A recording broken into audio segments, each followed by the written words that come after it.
नमस्कार दोस्तों, जय माँ गायत्री। आप सभी का मेरे YouTube चैनल शुभकर्मा ही अष्टो में स्वागत है। अपने परम पूजनीय गुरुदेव प्रज्ञावतार श्री रामाचार्य शर्मा जी तथा वंदनीय माता जी के चरणों में वंदन करते हुए आज मैं आप सभी को इस वीडियो में कार्तिक माह महात्म्य की अध्याय 20, अध्याय 21 व अध्याय 22 की कथा सुना रही हूँ।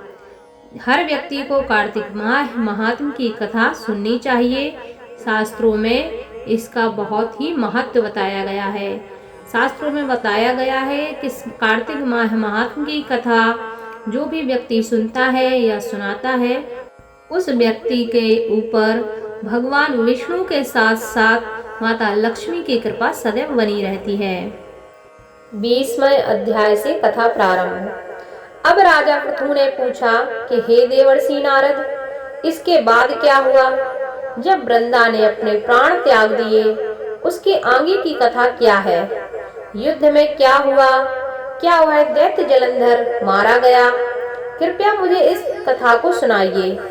नारद जी बोले, वहां से माता पार्वती अदृश्य हो गई और गंधर्वी माया भी विलीन हो गई। तब भगवान शिव चैतन्य हो गए। उन्होंने लौकिकता व्यक्त करते हुए बड़ा क्रोध दिखाया। जलंधर से युद्ध करने लगे। जलंधर और शंकर के बाणों को काटने लगा, परंतु जब जलंधर भगवान शंकर के बाणों को ना काट सका, तब उसने उन्हें मोहित करने के लिए माया की पार्वती का निर्माण किया और अपने रथ से बांध लिया। तब अपनी प्रिय पार्वती को इस प्रकार कष्ट में पड़ा देखकर लौकिक लीला दिखाते हुए भगवान शिव जी व्याकुल हो गए। शंकर जी ने भयंकर रौद्र रूप धारण कर लिया। भगवान शिव के रौद्र रूप को देखकर सारे राक्षस डर गए और इधर उधर भागने लगे और कई वहां छिप गए।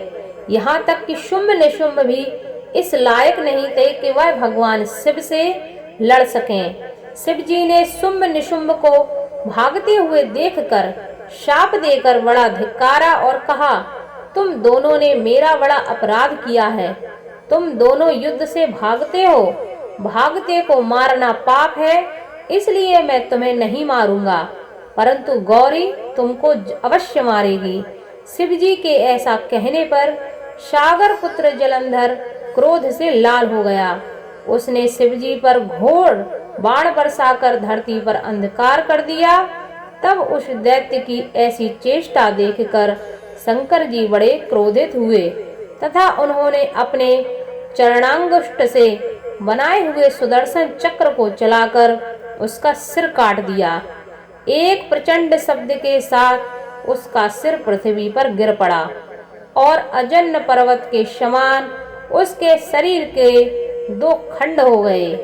उसके रुधिर से संग्राम भूमि व्याप्त हो गई और शिव आज्ञा से उसका रक्त और मांस महारौरव में जाकर रक्त कुंड हो गया तथा उसके शरीर का तेज निकलकर शंकर जी में वैसे ही प्रवेश कर गया जैसे वृंदा का तेज गौरी के शरीर में प्रविष्ट हुआ था। जलंधर को मरा देख देवता और गंधर्व सभी प्रसन्न हो गए। अब ब्रह्मा आदि देवता नतमस्तक होकर भगवान शिव की स्तुति करने लगे। वे बोले, हे देवादिदेव, आप प्रकृति से परे हैं, पर ब्रह्म है, परमेश्वर हैं। आप निर्गुण निर्विकार व सबके ईश्वर होकर भी नित्य अनेक प्रकार के कर्मों को करते हैं।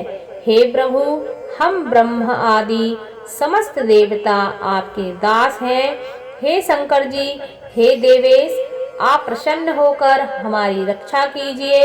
हे शिव जी, हम आपकी प्रजा हैं तथा हम पर सदैव अपनी कृपा बनाए रखिए और हमें सदैव आपकी शरण में रहने का आशीर्वाद दीजिए।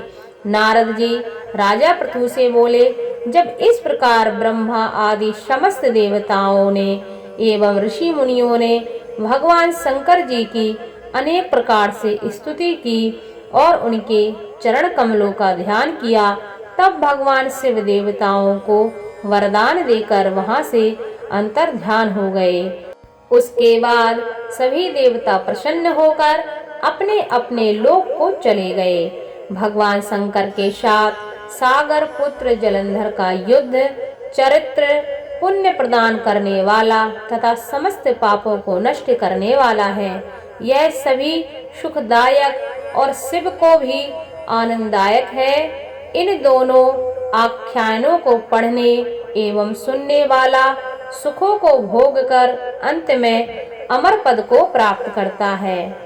फिर राजा पृथु ने पूछा, हे देवर्षि, कृपया आप अब मुझे यह बतलाइए कि वृंदा को मोहित करके विष्णु जी ने क्या किया और वह फिर कहाँ गए। जब देवता स्तुति कर मौन हो गए, तब शंकर जी ने सब देवताओं से कहा, हे ब्रह्मादिक देवताओं, जलंधर तो मेरा ही अंश था। उसे मैंने तुम्हारे लिए नहीं मारा है, यह मेरी सांसारिक लीला थी। फिर भी आप लोग सत्य कहिए कि इससे आप सुखी हुए या नहीं। तब ब्रह्मादिक देवताओं के नेत्र हर्ष से खिल गए और उन्होंने शिवजी को प्रणाम कर विष्णु जी का वह सब वृतांत कह सुनाया जो उन्होंने बड़े प्रयत्न से वृंदा को मोहित किया था तथा वह अग्नि में प्रवेश कर परम गति को प्राप्त हुई थी। देवताओं ने यह भी कहा कि तभी से वृंदा की सुंदरता पर मोहित हुए विष्णु उनकी चिता की राख लपेट इधर उधर घूमते हैं।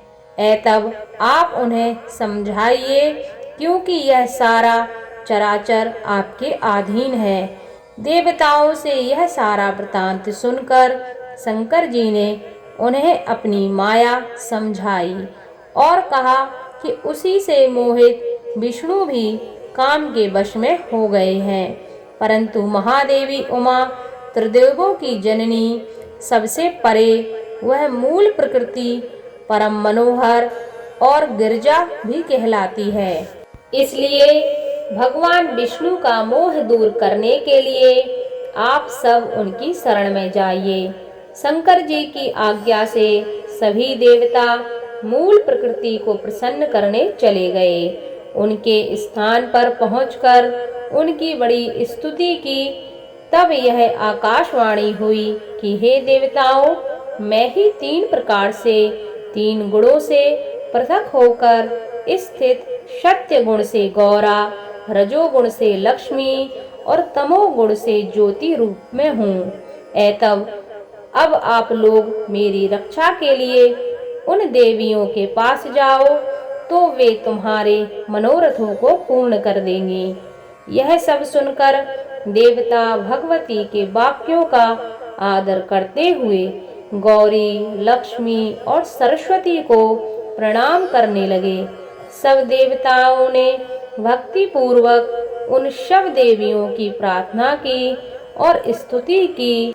तब देवताओं की स्तुति से प्रसन्न होकर तीनों देवियां प्रकट हो गईं।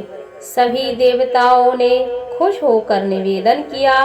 तब उन देवियों ने कुछ बीज देकर कहा, इसे ले जाकर बो दो, तो तुम्हारे सभी कार्य सिद्ध हो जाएंगे।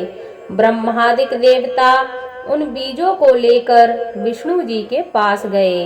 वृंदा की चिता भूमि में डाल दिया। उससे धात्री, मालती और तुलसी प्रकट हुई। विधात्री के बीज से धात्री, लक्ष्मी के बीज से मालती और गौरी के बीज से तुलसी प्रकट हुई। विष्णु जी ने ज्यों ही उन स्त्री रूप वाली वनस्पतियों को देखा तो वे उठ बैठे, उनसे याचना करने लगे। धात्री और तुलसी ने उनसे प्रीति की। विष्णु जी सारा दुख भूल देवताओं के नमस्कृत हो अपने लोक वैकुंठ में चले गए। वह पहले की तरह सुखी होकर शंकर जी का स्मरण करने लगे। यह आख्यात शिव जी की भक्ति देने वाला है। कार्तिक माह महात्म की अध्याय 20, अध्याय 21 व अध्याय 22 की कथा समाप्त। आगे की कथा आपको अगले वीडियो में मिलेगी। अगर यह कथा आपको अच्छी लगी हो तो इसको ज़्यादा से ज़्यादा शेयर कीजिए, वीडियो को लाइक कीजिए, ताकि आपके साथ साथ आपके अपने भी इसका लाभ ले सकें। तो खुश रहिए, मुस्कुराते रहिए। थैंक यू, धन्यवाद। जय माता दी।